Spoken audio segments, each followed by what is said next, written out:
It was meant to be the pride of the Japanese army, a fast, maneuverable, and resilient bomber that could bring its crew home even after 100 bullet holes in the fuselage. But along with its brilliant engineering, the Dragon was drawn into the war's most insane experiments. It was converted into a missile carrier, a torpedo bomber, a night fighter, and then a single-use projectile carrying a 3-ton bomb, designed for a one-way flight. The machine that could have symbolized success turned into a symbol of desperation. You will hear stories of raids where dozens of dragons didn't return from the sea, of night attacks where the Japanese proudly reported victories while American documents recorded 0 ships sunk. We'll remember the pilots who were sent on missions knowing their chances of returning were almost 0. And also the strange findings of the Allies, when captured planes seemed to them like mysterious monsters, created not for war but for a horror movie. Why couldn't the best Japanese bomber turn the tide of the war? How was a machine with superb characteristics turned into a microscope used to hammer nails? And why, decades later, did it become a favorite among modelers and a source of legends? All this is ahead.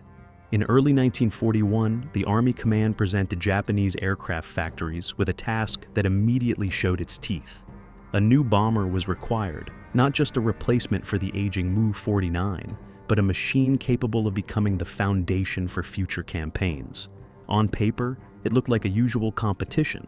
Mitsubishi and Nakajima submitted designs, graphs, and calculations. But behind the numbers was a real fight for the future. Nakajima banked on improving the proven Ki-49, hoping for a safe evolution. Mitsubishi, however, took a risk. The designers consciously chose the new Hei 104 engines, heavy, not yet broken in, but promising almost 2,000 horsepower. For this class of aircraft, this opened up entirely different horizons. But the risk was obvious. The unrefined engines could fail at any moment. This is where the Drakosha Hiryu, the Flying Dragon, was born. The Mitsubishi project not only looked more technologically advanced to manufacture, but also boldly stepped where yesterday's solutions no longer worked. The main question remained: would the emphasis on power and speed justify itself, or would it become a stone that dragged the machine to the bottom? The answer was soon to be revealed when the first prototype took to the sky. When the first Ki-67 prototype lifted off in December 1942, Mitsubishi designers finally saw what their risky idea had become. The silhouette of the new bomber immediately stood out from the usual mass of Army machines. The elongated fuselage, streamlined contours, thin wings with neat tips. Even on the ground, it looked not like a heavy machine, but like a swift hunter. On takeoff, everything fell into place. At a full weight of about 14 tons, the Dragon showed a speed of over 530 km/h, less than the specification required, but still faster than the main Army fighter, the Ki-43 Hayabusa. This seemed almost a paradox. The heavy bomber was faster than its escort fighter. The handling was even more impressive. Where other bombers demanded experience and steel nerves from the pilot, the Hiryu responded to the controls easily and willingly.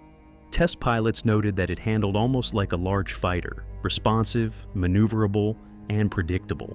This meant that not only aces but also pilots with average training could fly it, a huge advantage for an army that had to hastily train crews. The speed didn't reach the ideal, but something nobody expected appeared, a harmony between weight, power, and handling. The military faced a question: what was more important? The dry numbers from the specification or the real flight friendliness that gave the crew a chance to return home even in heavy combat? The answer determined the fate of the entire series. After successful testing, the question of launching the new machine into production was settled. In the spring of 1943, the 2 prototypes were followed by an initial batch of 16 bombers that underwent additional testing in operational conditions. The Army was in a hurry. The project was too successful to delay it for endless refinements. Production lines began preparing for mass production, and the Dragon gradually moved out of its prototype status. These first batches are easily recognizable in old photographs. They were distinguished by an unusual camouflage with characteristic snakes along the fuselage and wings. It looked exotic and striking, as if the artists decided to emphasize the machine's predatory nature. However, this aesthetic was quickly abandoned in series production. mass-produced Kis began to receive a more familiar, single-tone green paint for Japanese Army aviation. Hidden beneath the vibrant exterior was another feature, far more important for combat life. The military finally turned its attention to the bomber's armament, and here it was, discovered that the designers had allowed a veritable zoo of calibers: light machine guns, heavy machine guns, and even a 20mm cannon in the upper turret created a bizarre mix that promised to cause headaches for both technicians and the crews themselves. Although the machine's flight characteristics were impressive, the armament became the new question. Could the Ki-67 defend itself against enemy fighters in real combat? Or would the beautiful silhouette turn into a too vulnerable target? When the first machines went into service, it became clear that their defensive armament looked like a collection from different eras. In the nose and side blisters were light 7.92mm machine guns, weapons more symbolic than truly formidable. In the tail was the 13mm Ho-103, much more serious. And the crowning glory of the system was the upper electric turret with a 20mm Cho-5 cannon, capable of tearing apart enemy fighters on approach. On paper, such a set seemed versatile, but in reality, it meant extra confusion with ammunition, varying levels of effectiveness, and constant complaints from crews. Later batches gradually underwent cleanup. The weak machine guns were removed and replaced with Ho-103s to at least partially unify the arsenal. There were rumors that the very last series had twin-mounted guns in the tail, but no reliable photographs of these variants have survived. Nevertheless, even in this form, the Ki's defensive complex was considered decent by Japanese Army standards. For a country where bombers often went into combat almost undefended, the appearance of a machine with a cannon in a turret and heavy machine guns seemed like a breakthrough. But beneath this questionable success lay a far stranger feature. Despite the powerful engines and elegant aerodynamics, the Dragon turned out to be a surprisingly modest bomb carrier, and this enigma awaited its time. At first glance, it seemed strange. A powerful twin-engine bomber, capable of sustaining speeds over 500 km/h and showing excellent handling, carried only 800 kilos of bombs. For a machine of this class, this looked almost like a mockery, especially compared to the American B-25, whose internal bomb bay was enough for a much more impressive load. But the customer's logic prevailed. The Army initially bet not on tonnage, but on range. The goal was to reach targets far behind the front line. To ensure a nearly 4,000-kilometer radius, engineers filled the fuselage with fuel tanks, cutting the depth of the bomb bay. As a result, only a few medium bombs fit inside, a maximum of 3 220 kilota bombs, or 3 100 kilota bombs. The aircraft could technically lift much more, and the engines easily handled the extra weight, but the fuselage geometry itself was the limitation. External hardpoints were neglected for a long time. They weren't used even though the solution was obvious. Eventually, they had to be resorted to, and the Ki-67 then began to carry not only additional tanks for long-range missions, but also larger munitions. The paradox was that a bomber with excellent flight characteristics and a reserve of power was constrained by its own airframe. The machine could have been a terror for large targets, but instead, only modest load figures were born in its belly. And it was this limitation that pushed the military to a new idea. If there was no room inside, then a completely different weapon, long, heavy, and unexpected for the Army, could be hung outside. The reference was to torpedoes, which would change the very fate of the Dragon. Initially, no one in the Army staff even considered that the new bomber would carry naval weapons. The torpedo was considered the domain of the Navy, and the thought of ground-based pilots dropping long steel fish onto enemy ships seemed almost sacrilegious.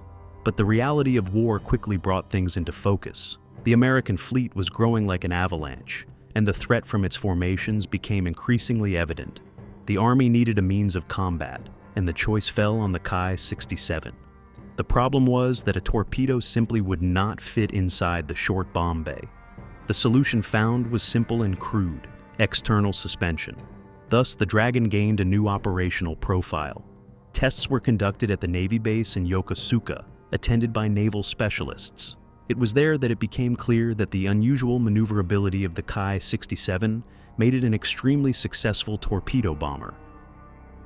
The machine flew low, held its course steadily, and crews felt confident even during complex maneuvers.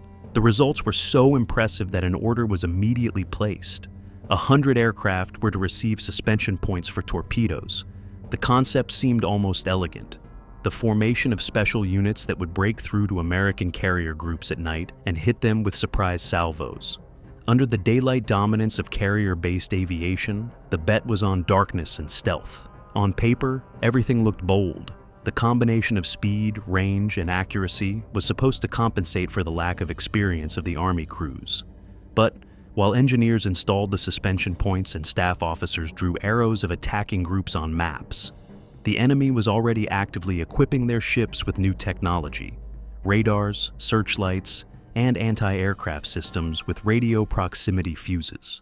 And soon, this radar revolution would show just how far theory diverged from practice. When the Army decided to turn the Ki into a weapon against ships, the question immediately arose: how to find a target in the ocean, at night, or in the fog? The Navy already had its answer: the compact H-6 metric band radar, capable of detecting large vessels tens of kilometers away. The Army, following old tradition, did not want to depend on its rivals and tasked its engineers with creating an analog. This resulted in the Ki-1 Model 2, a similarly sized device operating on different frequencies and allowing a ship's silhouette to be seen from about 60 kilometers away. In theory, such devices opened the door to a new type of warfare. At night, crews could approach the enemy formation without relying only on reconnaissance and luck. In practice, the installation of radars on the Ki-67 was the exception rather than the rule. Their production was limited, and the machines themselves often did not wait for the installation of the smart hardware. The war was devouring equipment faster than engineers could implement innovations. Nevertheless, the existence of even a few such bombers was impressive.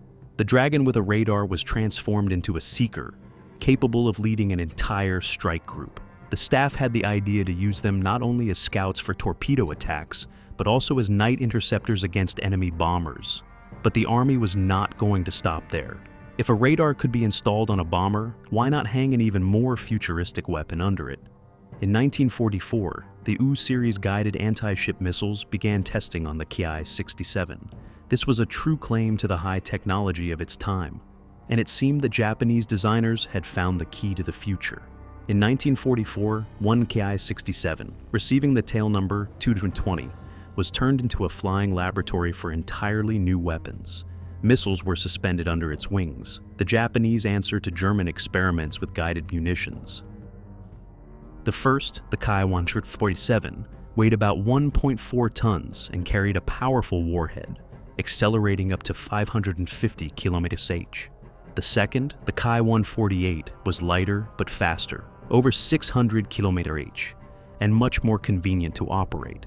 Both missiles were radio command guided from the aircraft. Theoretically, this looked like a genuine breakthrough. The bomber didn't just drop its payload and leave. It literally steered the munition to the target. The range of about 10 kilometers allowed the bomber to stay out of the dense anti-aircraft fire zone and deliver precise strikes against ships. But the main problem lay in these numbers. To correct the flight, the pilot and operator had to stay nearby, essentially hovering close to the enemy, and 10 kilometers was nothing for ship radars and searchlights. Getting that close and then holding the position was nearly impossible. As a result, the Ki-147 was limited to an experimental batch of 15 examples, and the Ki-148 saw a little over 100 produced. And the story ended there. Neither missile managed to prove itself in combat. The Army returned to old methods, to night torpedo attacks, where fate depended not on radio commands, but on the crew's bravery and the enemy's radar blindness. It was these raids in the fall of 1944 that were intended to be the Dragon's main exam. In the autumn of 1944, the Army's Ki-67 found itself at the center of the command's most audacious idea. Japan decided to combine the forces of the Army and Navy into a special formation for night torpedo attacks. It was called the T-Force Strike Group, which included the 98th and 7th Shintai units with the new Dragons. The corps was made up of Navy regiments flying the older but numerous G4M Bettys. The plan looked almost elegant. break through to American aircraft carrier groups in the darkness and hit them with torpedoes, exploiting the element of surprise. On the evening of October 12th, dozens of machines took off over the sea near Formosa, Taiwan. According to staff calculations, the strike was supposed to shock the enemy, but American ships had long since stopped relying only on the sharpness of observers. Radar screens picked up the approach long before the Japanese reached their attack point. When the Kis and their naval counterparts went on the offensive, they were met by a hurricane of anti-aircraft fire, intensified by new shells with radio proximity fuses. Over 3 nights, the Japanese flew over 100 sorties, losing aircraft by the dozens. Only handfuls of machines returned to their regiments. Many fell into the sea, others crashed upon landing at bases. The results, meanwhile, were meager. Only 2 heavy cruisers received serious damage. And the massive aircraft carrier fleet remained unscathed. The Dragon showed courage and maneuverability, but this was meaningless against new generation technology. The war proved once again that the time for night torpedo attacks was over, but the Army was not ready to give up. If the sea was unattainable, then the target had to be sought on land. The next task for the Ki-67 would be enemy airfields, where new American superfortresses, B-29s, crowded the concrete runways. After the failure at Formosa, the command decided to re-strategize. If the American fleet could not be reached, the blow should be struck against its new weapon, the bases where the long-range B-29s gathered for sorties. For this purpose, a special unit began to form in June 1944 at the Hamamatsu School base.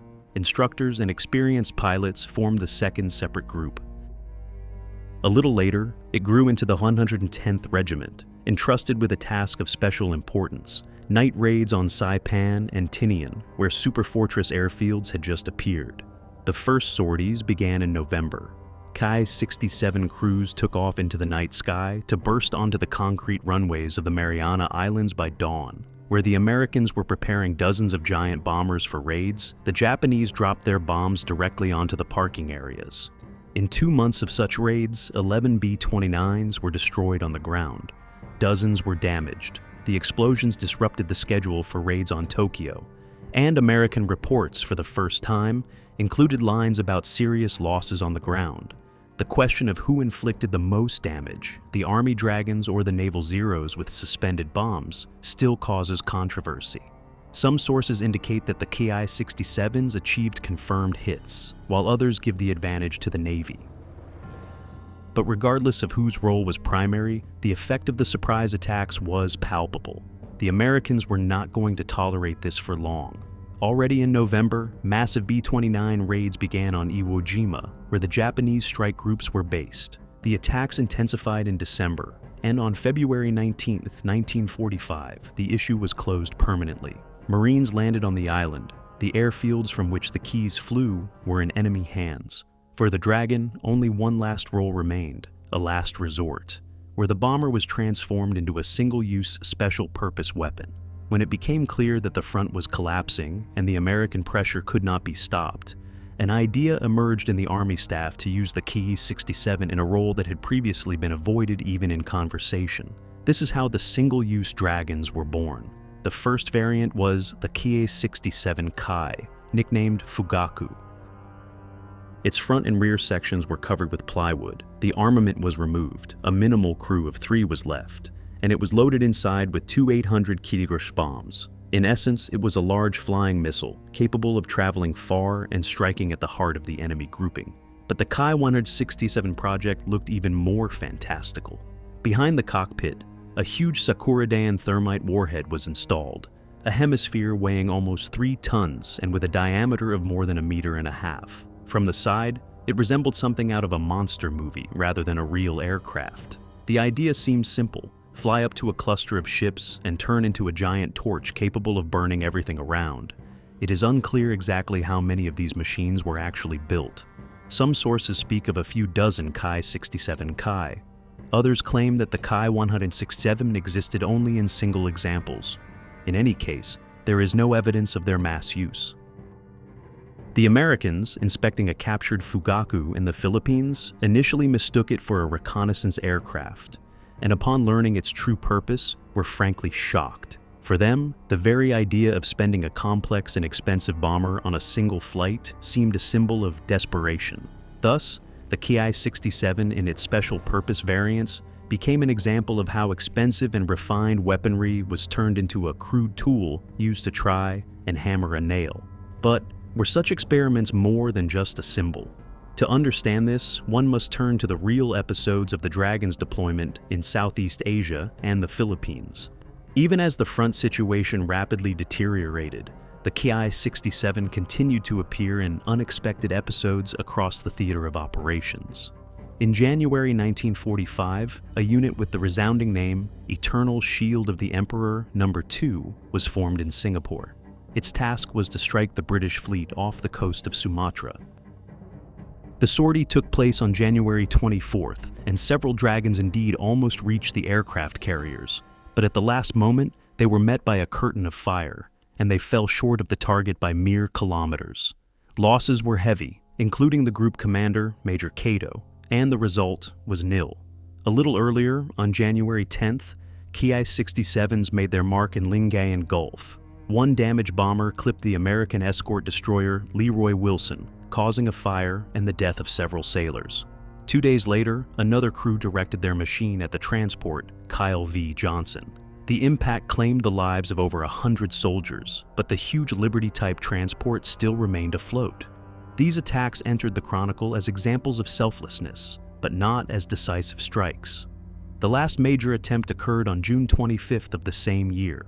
A group of Ki-67s from Java set off on a night sortie to Balikpapan, where American ships were anchored. The crews flew low, hiding in the darkness, preparing for torpedo launches. But ship radars detected the approach in time, and anti-aircraft guns opened fire. Several machines were shot down before they could attack. The rest failed to hit a single target. With each such operation, it became evident. The Dragon's real successes were minimal. Yet, in the memoirs of pilots and historians, the Ki-67 retained the reputation of one of the most successful Japanese bombers. Why did this happen? The answer lies not only in the combat episodes, but also in the machine's very design, which stood out against all its predecessors. When the Ki-67 is referred to as the best Japanese bomber of World War II, it is not an exaggeration. It truly combined qualities that its predecessors lacked. For its class, it was fast, reaching over 530 km/h, responded to controls softly and precisely, and with skillful piloting, could perform such maneuvers that many fighters were surprised by its agility.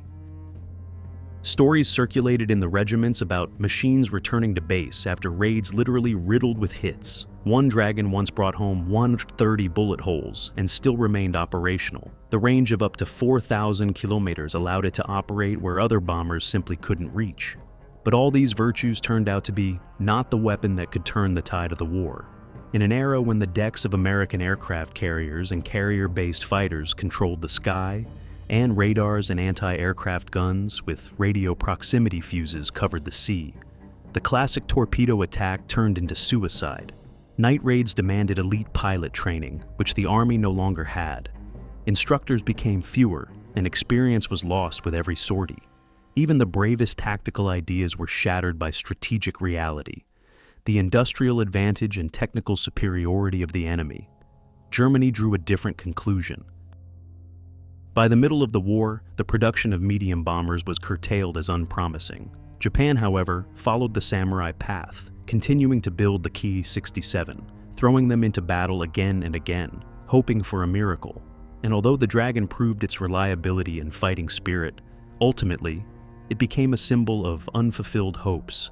But its story did not end in 1945. Instead of the skies over Formosa or Saipan, it migrated to the modeler's tables. In plastic and decals, in endless arguments about camouflage and guns, in miniature copies of the Fugaku and Ki-167, it gained a second life.